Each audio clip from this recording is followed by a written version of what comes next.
L'Apple Watch Series 8 est arrivée. Alors elle est arrivée, elle est pas dans la boîte, elle est à mon poignet, je me balade avec, je m'amuse. Et ça c'est bien. L'Apple Watch Series 8, ça c'est l'Apple Watch Series 7. Alors je voudrais déjà qu'on commence par regarder un petit peu les différents designs, voir si c'est des montres qui sont vraiment similaires ou alors s'il y a vraiment des grosses différences par rapport à ces deux produits. Spoiler alert, elles se ressemblent énormément. C'est quasiment la même chose. Je dis bien quasiment, pas tout à fait, il y a des différences. Forcément, Apple, s'ils sortent une nouvelle montre, on s'attendra à ce qu'ils nous mettent des différences. On va donc regarder aujourd'hui quelles sont les nouveautés apportées par cette Apple Watch Series 8, voir un petit peu où elle en est par rapport à ce qu'on peut faire, à ce qu'on attend d'une montre connectée, que ce soit en termes de lifestyle, que ce soit en termes de santé, que ce soit en termes d'exercice, bref, on va faire un tour complet de cette Apple Watch Series 8 pour savoir, au bout du bout, si elle est faite pour vous ou alors pas du tout. C'est aujourd'hui une vidéo qui est réalisée en partenariat avec Rhino Shield. Alors exceptionnellement pour la sortie de l'iPhone 14, vous avez moins 15% sur tout le site de Rhino Shield avec le code GRE22, GRRR22, moins 15%, faut y aller, je vous mets le lien en bas dans la description. Alors vous connaissez probablement Rhino Shield, je vous en ai énormément parlé, ils font des coques pour smartphones, ils font des coques de protection également pour vos AirPods et AirPods Pro 2 notamment, mais également pour les Apple Watch. Si vous voulez donc venir protéger ici votre Apple Watch, vous avez de quoi faire. Protection contre les chocs, design personnalisable, 100% sans BPA, ni phtalate. Vous pouvez venir la personnaliser avec plus d'une dizaine de couleurs, que ce soit la bordure extérieure, par exemple en bleu, avec un petit contour intérieur rouge. Faites ce que vous voulez. Vous pouvez même mettre un petit peu d'orange. À vous de voir. Et elle viendra ici complètement vous protéger contre les chocs. Mais il existe également un écran de protection anti-choc 3D pour votre Apple Watch. Apple Watch Series 8, Series 7, 45 mm par exemple ici. Vous venez la mettre directement ici sur votre Apple Watch et ça viendra la protéger contre les chocs et les rayures. À noter que vous avez toujours les références au catalogue pour l'Apple Watch, je vous l'ai dit, Series 7, Series 8, mais également la 4, 5, 6, SE et SE2. Si vous souhaitez donc protéger votre Apple Watch, je vous invite à venir jeter un coup d'œil au site de Rhino Shield. Je vous mets le lien une fois de plus dans la description et n'oubliez pas les moins 15% grâce à la sortie de l'iPhone 14 et le code GRE22. Et ça, c'est vachement bien. Et merci à Rhino Shield d'avoir sponsorisé cette vidéo.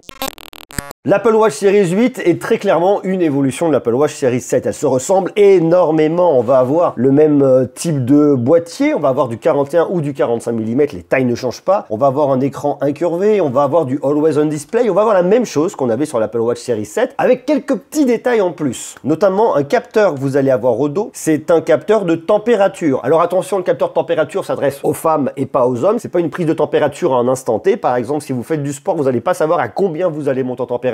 C'est une prise de température qui se fera la nuit. Ça veut donc dire déjà qu'il faut prendre votre montre, il faut la mettre à votre poignet, qu'il faut dormir avec. Ça, c'est déjà le premier élément. Et c'est surtout une prise de température qui servira, et Apple nous le dit très clairement ici, ça permet de comprendre le cycle menstruel. Forcément, ici, on s'adresse aux femmes et pas aux hommes. On l'aura compris. C'est un moyen, en fait, ils vous le disent, hein, c'est un moyen simple d'estimer votre date d'ovulation. Au moment de l'ovulation, il va y avoir une augmentation de la température. Alors attention, c'est de l'ordre de 0,5 degrés. Hein. C'est globalement pas grand-chose, mais la montre, elle va le détecter lorsque vous dormez, lors des phases de sommeil. Parce que la journée, lorsque vous bougez ci et ça, la montre, elle va avoir un peu plus de mal parce qu'il va y avoir une fluctuation en fonction de l'activité qu'on va faire tous les jours. Tandis que la nuit, on est au repos, la température normalement ne bouge pas, hors pathologie, ça serait quand même relativement ballot. Donc elle va pouvoir dire, ok, on connaît le début de votre cycle, au moment où arrivent vos règles, si tout est bien rentré dans votre application, et au moment où vous allez ovuler, c'est-à-dire entre 12 et 14 jours après, il va y avoir une augmentation légère de la température pendant 10 à 12 jours. Et à ce moment-là, la montre vous dira, tiens, vous avez ovulé à telle date. Elle va pas vous dire, vous allez ovuler dans tant de jours, elle vous dit, vous avez ovulé, par exemple, il y a un jour, 2 jours, 3 jours. Donc ça permettra effectivement d'avoir un suivi du cycle qui est beaucoup plus précis. Alors il y a un truc qui est rassurant ici au niveau des données de santé, et Apple nous dit une fois de plus, les données sont stockées uniquement dans vos appareils, elles sont chiffrées et bien évidemment protégées grâce à Face ID ou grâce à votre code. L'Apple Watch, on voit, elle devient de plus en plus un acteur de santé. Regardez, vous le voyez ici, lorsque vous allez dans votre pointage, que vous allez vérifier, vous voyez quasiment tout. Vous voyez votre fiche médicale. Si par exemple vous avez un accident, eh bien on peut rapidement avoir des informations sur votre groupe sanguin, ici et ça, donc ça c'est cool. Les appels d'urgence, si vous avez un problème, un accident. La détection des accidents qui se fait grâce à un gyroscope qui est amélioré à 3 axes et grâce à un nouvel accéléromètre de force G élevé. L'algorithme va utiliser également votre micro, va utiliser le baromètre, va utiliser le GPS pour détecter un accident et pouvoir appeler les secours. Donc ça, je trouve ça cool. Ça marche aussi bien au niveau de votre iPhone que votre Apple Watch. Donc dans les deux cas, c'est rassurant. On a également la détection des chutes. Vous pouvez choisir de le mettre pendant le sport ou alors tout le temps. La notification de faible fréquence cardiaque, c'est-à-dire vous battez à 40 battements par minute pendant 10 minutes. A contrario, la notification élevée, 120 BPM pendant 10 minutes. La notification d'arythmie, vous avez votre application notification ECG pour faire un électrocardiogramme. Attention, ici on n'est pas sur un produit médical, c'est vraiment pour avoir un estimatif. La notification de santé cardiovasculaire, la mesure de votre oxygène sanguin, la notification de stabilité de la marche pour voir si vous avez un risque de chute ou pas, la notification d'écouteurs, si vous écoutez dans vos écouteurs un volume trop élevé, il va vous le dire pour venir protéger vos oreilles, la notification de bruit ambiant, si par exemple vous avez du bruit à plus de 80 décibels, il va vous le dire pour venir vous protéger. À ça vient s'ajouter le suivi du sommeil. Alors il faut dormir avec votre Apple Watch, hein, c'est pas trop mon truc, mais bon, j'ai déjà fait pour essayer. Donc vous venez dormir avec, elle vous dira quelles sont vos périodes de sommeil paradoxal, de sommeil lent, de sommeil profond. Vous verrez également les phases d'éveil. Donc si vous voulez vraiment savoir ce qui se passe au niveau de votre sommeil, vous pouvez le faire. Et de toute façon, si vous voulez mesurer votre température corporelle, il faut dormir avec votre montre. Donc bon, voilà, si vous ne dormez pas avec votre montre, vous ne profiterez pas de ces éléments-là. Et vous avez également une application pour les traitements médicaux qui vous dira tiens, vous avez un traitement à prendre à telle heure, prenez-le tout de suite. Alors normalement on le sait, mais des fois c'est un peu relou. On peut ne pas être tout le temps le nez sur son horloge en se disant tiens, il faut que je prenne mon médicament à ce moment-là. Eh bien votre montre va le faire pour vous et va vous le rappeler. Donc ça aussi c'est plutôt rassurant. Donc on voit en fait que cet Apple Watch c'est un dispositif de santé. Et ça c'est un élément fort. Donc l'Apple Watch elle sert pour la santé. Alors on se dirait ok avec l'Apple Watch Series 8, on avance un peu dans la santé mais on n'a pas de grosse révolution, on n'a pas le truc de fou. Il est sûr de toute façon que cette Apple Watch elle est déjà très avancée, très aboutie par rapport à ce qu'on peut faire aujourd'hui sur l'ensemble du marché. Alors, il y a des rumeurs qui courent depuis je crois un an et demi qui disent qu'on attend un capteur de mesure d'alcool dans le sang. A priori l'Apple Watch pourrait le faire plus tard et vous voyez en fait on voit que capteur après capteur, évolution après évolution, on arrive à des montres où tout doucement on voit une évolution au niveau de l'Apple Watch, mais on peut pas avoir une évolution aussi flagrante qu'on a eu sur certaines générations puisque c'est une montre qui est déjà extrêmement bien aboutie à moins d'arriver sur une montre qui est quand même relativement différente et qui se destine à un autre public. Et là je vous parle de l'Apple Watch Ultra, mais ça on en parlera une prochaine fois, donc je vous invite à venir vous abonner et actionner la cloche pour tout savoir quand on parlera de l'Apple Watch Ultra, notamment. On parlera aussi d'autres choses, ça c'est bien. Donc on parle de santé, mais on parle également d'exercice, de sport, parce que l'Apple Watch est également une montre qui est là pour le sport. Ça c'est pas tout nouveau, sauf que là ce qui a été modifié, eh bien c'est d'un point de vue logiciel, une expérience qui va être améliorée, avec de nouvelles vues lors de vos exercices, et puis une nouvelle fonction qui va bientôt arriver, qui n'est pas encore arrivée, qui vous permettra lorsque vous faites du sport, par exemple vous partez ici, vous faites le tour de quartier ou j'en sais rien, eh bien de vous donner toujours la position, vous permettre de vous battre un peu contre vous-même pour savoir si vous améliorez votre score. Bon, c'est un petit détail, mais ça peut être marrant. C'est également un outil de divertissement, ça c'est pas tout nouveau non plus, c'est-à-dire que vous avez qu'à mettre, hop là, j'écris de mieux en mieux, vous avez qu'à mettre vos AirPods et vous allez pouvoir écouter de la musique lorsque vous courez, écouter un film très facilement, regardez par exemple un film sur votre tablette, sur votre iPad, piloter directement tout avec votre Apple Watch et écouter avec vos AirPods. Donc ça c'est l'intérêt de l'écosystème et c'est la force de l'écosystème, c'est-à-dire que cette Apple Watch, elle sert au divertissement mais pas que, parce que c'est une télécommande en quelque sorte de vos appareils connectés Apple. Et puis on servira également ici pour le lifestyle parce que on a une montre qui est belle avec différentes finitions, différents bracelets. Il va y avoir énormément de choix ici disponibles parce que Apple l'a bien compris. On parle ici à des personnes qui aiment la mode, qui aiment l'élégance et qui veulent faire attention, qui veulent choisir des produits qui leur correspondent. Vous avez différentes finitions en aluminium, en titane. Le prix va forcément moduler tout en sachant que cette montre, elle est disponible à partir de 499 €. On se parle donc d'un objet cher, un objet très cher, mais qui sait faire tellement de choses qu'elle peut même venir vous sauver la vie. Alors il y a une autre nouveauté qui est arrivée cette année, c'est un mode spécial que vous allez retrouver également si vous avez une Apple Watch à partir de l'Apple Watch Series 4. C'est le mode faible consommation d'énergie, vous allez pouvoir monter jusqu'à 36 heures d'autonomie. Alors les Apple Watch de toute façon depuis le début, vous avez une journée d'autonomie. Vous venez la recharger, alors il y a un truc qui a été amélioré et qui est intéressant, c'est la charge, parce qu'ici vous avez un bloc de charge qui ira plus vite. Alors il faut venir l'acheter en plus, ce que vous avez vous,